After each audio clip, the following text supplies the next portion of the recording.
మంచిది.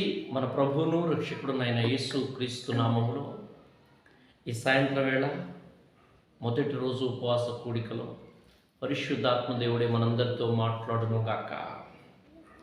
ఈవేళ ప్రభు మనతో మాట్లాడడానికి సిద్ధంగా ఉన్నారు.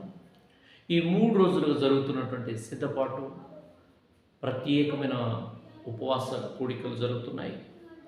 2, 3, 4 తేదీలలో 5వ తేదీన ప్రభు బల్లారాధన ఉంటుంది. అలాగే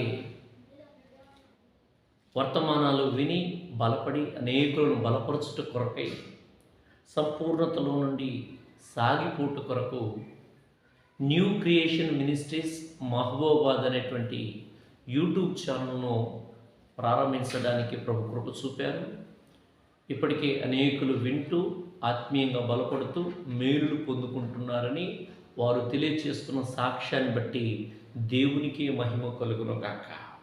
కనుక న్యూ క్రియేషన్ మినిస్ట్రీస్ మహబూబాబాద్ అనేటువంటి యూట్యూబ్ ఛానల్ను మీరు సబ్స్క్రైబ్ చేయండి. ఒకవేళ మీరు ఆత్మీయులు, నాకు పరిచయస్తులై తెలిసిన వారై సబ్స్క్రైబ్ చేసుకున్నట్లయితే వాక్యాన్ని మీరు పూర్తిగా వినండి. విన్న తర్వాత పరిశుద్ధాత్మ దేవుడు మీకు ఏదైనా ప్రేరేపణ, సలహా, సహాయం అయితే ఆత్మీయంగా ఏదైనా ఉంటే నాకు కామెంట్ రూపంలో తెలియచేయండి. లైక్ చేయండి, షేర్ చేయండి. ఖచ్చితంగా మీరు సబ్స్క్రైబ్ చేసుకోండి. ఎందుకంటే ఉపదేశాన్ని మీరు పొందుకునే ఇదొక గొప్ప భాగ్యంగా తీసుకోండి. ఈ మొదటి రోజు ఈ ఉపవాస కూడికలో పరిశుద్ధాత్మ దేవుడు మనతో మాట్లాడే ఉన్నాడు కనుక ఒక చిన్న మాటను ఈ పూట మనందరం కలిసి నేర్చుకుందాము. చూడండి, ఆదికాండము 22వ అధ్యాయము.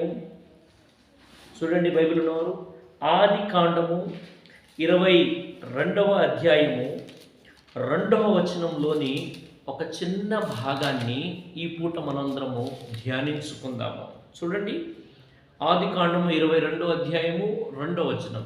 అప్పుడు ఆయన, నీకు ఒక్కడై ఉన్న నీ కుమారుని, దేవుడు అబ్రహాముతో మాట్లాడుతూ అంటున్నాడు, అబ్రహమా, నీకు ఒక్కడై ఉన్న నీ కుమారుడు అనగా నీవు ప్రేమించు ఇస్సాకును తీసుకొని మొరియా దేశమునకు వెళ్ళి అక్కడ నేను నీతో చెప్పబోవు పర్వతం ఒక దాని మీద దహన బలిగా అతని నర్పించుమని చెప్పాడు. ఈవేళ పరిశుద్ధాత్మ దేవుడు మనందరితో మాట్లాడి మనల్ని బలపరచదలుచుకున్న విషయం ఏంటంటే, ఆనాడు విశ్వాసులకు తండ్రి అయినటువంటి అబ్రహాంతో మాట్లాడి, అబ్రహమా, నీవు ప్రేమించుచున్నా, అంటే నేను ఆల్రెడీ ఇస్సాకును కూడా ప్రేమిస్తున్నాను, ఇష్మాయిల్ను కూడా ప్రేమిస్తున్నాడనే సందేహం ఎక్కడైతే వస్తుందో అనే ఉద్దేశంతో దేవుడు ఎంత స్పష్టత కలిగిన వాడో. God is God of clarity అంటాను నేను. హల్లెలూయా. అందుకోసమే అంటున్నాడు, అబ్రహమా, నీకు ఒక్కడై ఉన్న కుమారుని అనగా నీవు ప్రేమించుచున్న వాడైనటువంటి ఇస్సాకును నేను చూపించబోయే పర్వతం మీద దహన బలిగా అర్పించుమన్నాడు. హల్లెలూయా. ఈ మాట మనకు తెలియనిది కాదు, ఈరోజే మనం వింటున్నది కాదు. కానీ ఈ మాటలో ఒక నూతన కోణంలో పరిశుద్ధాత్మ దేవుడు మాట్లాడడానికి సిద్ధంగా ఉన్నారు. జాగ్రత్తగా విందుము కాక. ఆ మాట ఏంటిదంటే వినండి, అబ్రహమా, నీ కుమారుడైన ఒక్కడై ఉన్నా నువ్వు ప్రేమించుచున్న నీ కుమారుడైన ఇస్సాకును నాకు దహన బలిగా అర్పించు. ఆ మాట ఎప్పుడైతే అబ్రహము విన్నాడో, అబ్రహము అనగానే చిత్తము ప్రభువా, ఎస్, ఓకే మాస్టర్ అన్నట్టుగా, దేనికైనా సిద్ధం అన్నట్టుగా ఆనాడు అబ్రహము తన యొక్క కుమారుడైనటువంటి ఇస్సాకును తను ఏం చేశారంటే ఆయన బలి అర్పించడానికి మొరియా పర్వతానికి తీసుకెళ్ళాడు. ఈ మాటలో ఉన్నటువంటి ఆత్మీయ ఆశీర్వాదం ఏంటిదంటే, తనతో చెప్పాడు, ఆ ప్రకారంగానే తన కుమారుడైనటువంటి ఇస్సాకును బలి అర్పించాడు. అంటే పోగొట్టుకున్నాడు, నష్టపోయాడు, చంపుకోవడానికి సిద్ధమయ్యాడు. అలాగ పోగొట్టుకున్నందుకు అబ్రహాము తన యొక్క అదే 22వ వచనంలో 17వ వచనంలో నేను చదువుతాను, మీరు చూడండి. అలాగే చేసినందున నేను నిన్ను ఆశీర్వదించి ఆకాశ నక్షత్రములను సముద్ర తీరమందలి ఇసుక వలెను నీ సంతానమును నిశ్చయంగా విస్తరింపచేసేదను. హల్లెలూయా. కనుక నా ప్రియమైనటువంటి దేవుని ప్రియులారా, ఈ సాయంత్రం వేళ దేవుడు ఏమని మాట్లాడుతున్నాడంటే మనందరితో ఆయన చెప్తున్నటువంటి మాటలు ఏంటిదంటే, కనుక ప్రభు చెప్తున్న మాట ఏంటంటే ఈ యొక్క ఇస్సాకును బలి అర్పించమన్నాడు. అలాగే బలి అర్పించాడు. ఆయన తన కుమారుని బలి అర్పించాడు. తన కలిగిన దాన్ని పోగొట్టుకున్నాడు. ఆయన నిశ్చయంగా ఆశీర్వదించబడ్డాడు. ఈ అధ్యాయం నుంచి, ఈ సందర్భం నుంచి, ఈ పరిస్థితుల నుంచి నేను నేర్చుకోదగిన పాఠం ఏంటంటే, తాను ప్రేమించే కుమారుణ్ణి అర్పించాడు. తాను ప్రేమించుచున్న దానిని దేవునికి ఇచ్చాడు కనుక దేవుని దగ్గర నుంచి పొందుకున్నాడు.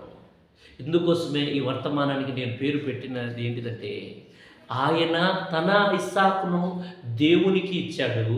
ఈరోజు నేను మన ఇస్సాకును దేవునికి ఇచ్చుదుముగాక.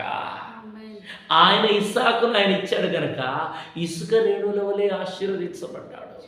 ఆకాశ నక్షత్రాల వలె దీవించబడ్డాడు. ఈరోజు నేను కూడా మన ఇస్సాకు అనగా మనం ప్రేమించుచున్నటువంటి ఇస్సాకును. హల్లెలూయా. ప్రేమించకుండా ఇంకొకటి ఉంది మన పక్కన, ఇష్మాయేలు. కానీ ప్రేమించుచున్నటువంటి ఇస్సాకును దేవునికి బలిగా అర్పించగలిగితే, దేవునికి బలిగా అర్పించగోరితే, ఆనాడు అబ్రహామును ఆశీర్వదించిన దేవుడు, అబ్రహామును శ్రీమంతుడిగా మార్చిన దేవుడు ఈ రాత్రి ఈ ఉపవాస కోడికలో నిన్ను నీ కుటుంబాన్ని నేను ప్రకటిస్తున్న నజరేయుడైన యేసు ఆశీర్వదించునుగాక. తన ఇస్సాకు అంటేనే అర్థము నవ్వు అంటే సంతోషాన్ని కలిగించేది, ఆనందాన్ని పుట్టించేది, విచారాలను కొట్టివేసేది, తన వాగ్దానాన్ని స్వతంత్రించుకున్నది అనగా తనను సంతోషపరిచేది. ఏది నిన్ను సంతోషపరిచేదిగా ఉన్నదో, ఇహలోక సంబంధమైనవి, ఇహపరమైనవి, ఈ లోకానుసారమైనది ఏది నిన్ను సంతోషపరుస్తుందో దాన్ని ఏం చేయాలంటే ఆయనకి ఇవ్వాలి. సొలొమోను అంటాడు, మొదట సంతోషంగా ఉండినను తుదకు వ్యసనంగా మార్చబడుతున్న అలవాట్లు, అభిరుచులు ఈ రోజుల్లో చూస్తున్నాను. కనుక తన ఇస్సాకును దేవుడికి ఇచ్చాడు. నీ ఇస్సాకును అనగా నీలో నుంచి వచ్చినది, నీవే పెంచుకుంటున్నది, నీవే కాపాడుకుంటున్నది, నువ్వే పోషించుచున్నది, నీవే చూసి మురిసిపోతున్నావేమో. అది నీ అలవాటు కావచ్చు, నీ యొక్క ఆత్మీయులు అన్నట్టుగా చెప్పుకునే బంధువులు కావచ్చు. వాటిని నువ్వు ఏం చేయాలంటే దహన బలిగా అర్పించాలి. అలాగ నువ్వు అర్పించినప్పుడు ఆ యొక్క ఇస్సాకును బట్టి ఒకే కుమారుని ఇవ్వగోరాడు. అబ్రహాముతో అంటాడు దేవుడు, ఏమని తెలుసా? అబ్రహమా, ఆకాశ నక్షత్రాలను లెక్కించుము, నీ శక్యమైతే అనగా నీ చేతనైతే ఇసుక రేణువును లెక్కబెట్టు. అంతగా విస్తరింపచేశాడు. అలాగ నువ్వు విస్తరింప చేయబడాలి అంటే, దీవించబడాలంటే నీ ఇస్సాకును నువ్వేం చేయాలంటే బలి అర్పించాలి. నా ఇస్సాకు నా దగ్గరే ఉండాలయ్యా, నేను మాత్రము ఆశీర్వదించబడాలని కోరుకుంటున్నట్లయితే ఈ ఉపవాస వేళలో పరిశుద్ధాత్మ దేవుడు నీతో మాట్లాడుతున్న చక్కని చల్లని మాట ఏంటిదంటే, నీ ఇస్సాకును బలిగా అర్పించాలి. అనగా నువ్వు బలి అర్పించడానికి పూనుకోవాలి. నీ ఇస్సాకు ఎవరంటే, నువ్వు ప్రేమించే పని కావచ్చు, నువ్వు ప్రేమించే వస్తువు కావచ్చు, నువ్వు ప్రేమించుతున్నది ఏదైనా కావచ్చు. నన్ను ఏం చేయాలి? నువ్వు దేవునికి ఇవ్వాలి. అలా దేవునికి ఇచ్చే మనస్సు, అటువంటి ఎదుగుదల నీకు వచ్చినప్పుడు దానిని చూచి ప్రభు అంటాడు. చూడండి, అదే 22వ అధ్యాయంలో మీకు ఒక మాట చూపిస్తాను. 12వ వచనంలో ఆయన అంటున్నాడు, అదే ఆదికాండం 22:12 అంటాడు. చూడండి చివరిలో, నీవు దేవునికి భయపడు వాడవని ఇందువలన నాకు కనబడుచున్నదనెను. హల్లెలూయా. నువ్వు దేవునికి భయపడుతున్నావని కనబడాలి అనగా నువ్వు బలి అర్పించడానికి పూనుకోవాలి. ఎప్పుడైతే ఆ మాట చెప్పారో వెంటనే గాడిదలు తీసుకొచ్చి గంతలు కట్టి 2 పని మనుషులను తీసుకొచ్చి తెల్లవారుజామున దహన బలి కోసం కట్టెలను చీల్చి వారు 3 రోజులు రాత్రి పగలుగా ప్రయాణం చేశారు. అనగా ఏదో నేను ప్రేమించేది ఇగో ఇదేనండి, తీర్చేస్తాను దాందే ఉంది అని కాకుండా ఆ ప్రేమించే వెనుక ప్రయాసం ఉంటుంది, గుర్తుపెట్టుకున్నానా. కనుక ఆనాడు అబ్రహాము తన ఇస్సాకును బలి అర్పించాడు. ఈరోజు ఈ ఉపవాస వేళలో కూడికలో పాల్గొంటున్న నీవుతో ప్రభు మాట్లాడుతున్నాడు.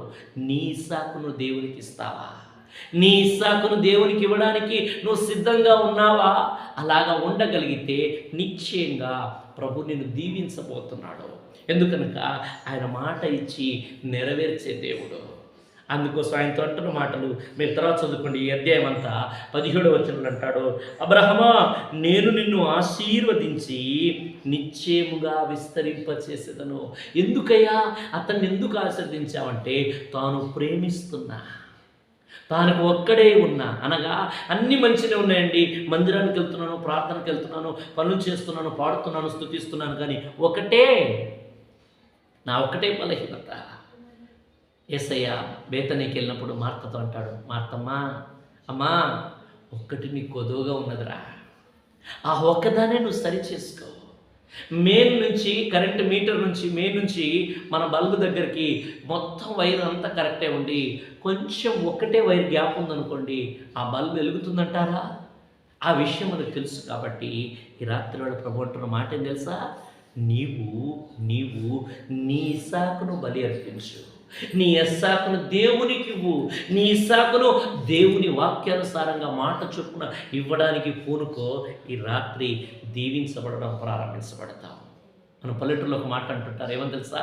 కుండలో బువ్వ కుండలనే ఉండాలి, నా కొడుకు కడుపు మాత్రము చల్లగా ఉండాలి, అనగా నిండుగా తినాలి. కుదురుతుందా? కనుక వాక్యానుసారంగా జీవించినప్పుడు మాత్రమే ఆశీర్వదించబడతాము.